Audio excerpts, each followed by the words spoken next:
तो यूपीएससी के द्वारा पूछा गया एक और प्रश्न मैं लेकर आया हूँ। एक बात इस वीडियो के माध्यम से मैं क्लियर कर देना चाहूँगा कि आप लोग धरती के किसी भी कोने में मुझे भेज देंगे या किसी भी जॉब में मुझे नौकरी भी दिलवा देंगे, तो मेरा जो वर्क रहेगा वो यही रहेगा। तो यदि किसी को सहायता करना है, अगर मेरा पढ़ाना अच्छा लगता है तो एक अच्छा कैमरा दे सकते हैं, ठीक है, क्योंकि मेरा वर्क यही है। अब इससे से दिक्कत है तो मैं अब कुछ नहीं कह सकता, क्योंकि मैं पढ़ता हूँ और साथ ही साथ वही चीज़ें को पढ़ाता भी हूँ। तो प्रश्न है कि किन आधारों पर किसी लोक प्रतिनिधि को लोक प्रतिनिधि अधिनियम 1951 के अधीन निरहित किया जा सकता है। इन उपचारों का भी उल्लेख कीजिए जो ऐसे निरहित व्यक्ति को अपनी निरहरता के विरुद्ध उपलब्ध है।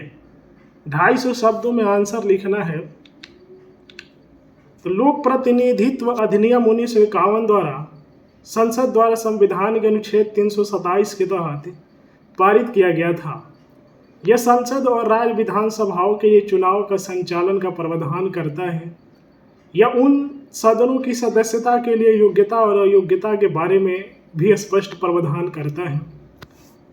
किसी लोक प्रतिनिधि को निम्न आधारों पर अयोग्य ठहराया जा सकता है।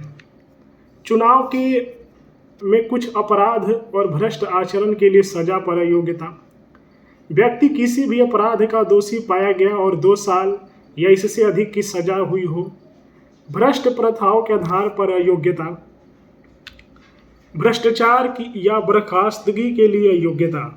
सरकारी कंपनी के तहत कार्यालय के लिए अयोग्यता। भ्रष्टाचार या बर्खास्तगी के लिए अयोग्यता। सरकारी कंपनी के तहत कार्यालय के लिए अयोग्यता। चुनाव खर्चों का लेखा जोखा करने में विफलता के लिए अयोग्यता। विभिन्न समूहों के बीच दुश्मनी को बढ़ावा देने या रिश्वत के अपराध के लिए अयोग्यता।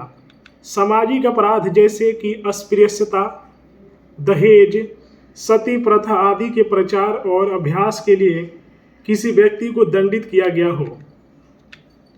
चुनाव के स्वतंत्र और निष्पक्ष आचरण के लिए अधिनियम चुनाव आयोग की दिशा निर्देश प्रदान करता है। जनप्रतिनिधि संशोधन अधिनियम 1966 में चुनाव न्यायाधिकरणों को समाप्त कर दिया गया।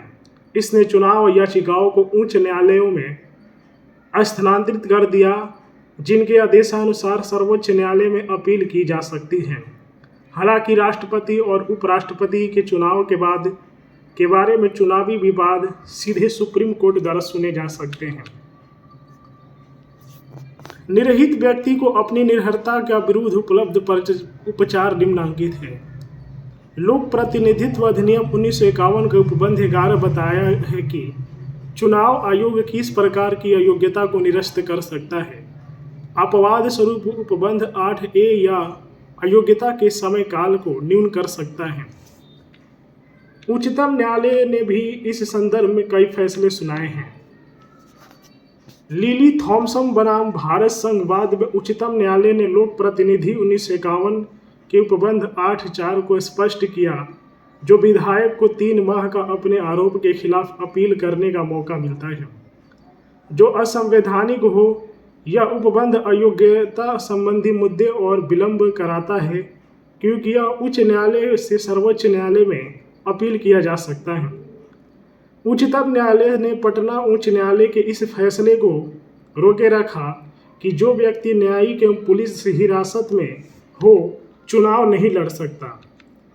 इसके अतिरिक्त कोई जनप्रतिनिधि निरहरता के अधीन है या नहीं, इस पर अंतिम निर्णय लेने का अधिकार संसद सदस्यों के मामलों में राष्ट्रपति तथा राज्य विधायिकाओं के सदस्यों के मामले में राज्य के राज्यपाल के पास होता है। यद्यपि प्रावधान यह है कि राष्ट्रपति या राज्यपाल भारत निर्वाचन आयोग की सलाह के अनुसार कार्य करेंगे।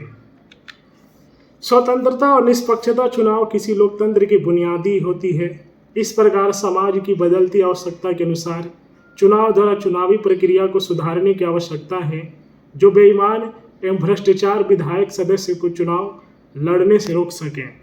तो ये यूपीएससी के द्वारा पूछा हुआ प्रश्न है। पढ़ेंगे तो अच्छा नॉलेज होगा और आप लोग नेता बनेंगे तो गलतियां नहीं करेंगे। तो मैं कह दिया कि मुझे यदि आप धरती से लेकर किसी लोक में भी बोल देंगे, पाताल लोक, स्वर्ग लोक, कहीं भी भेजेंगे, मेरा जो वर्क रहेगा यहीं रहेगा। अब इससे दिक्कत है तो कॉल करके कह सकते हैं, क्योंकि मैंने पढ़ाई किया है तो वही चीज़ पढ़ा रहे हैं, ठीक है। तो अब इसमें तो बोलना पड़ेगा। तो यूपीएससी किस तरह का प्रश्न पूछा करता है, यदि वीडियो देखना चाहते हैं तो चैनल को सब्सक्राइब कर लें। जय हिंद।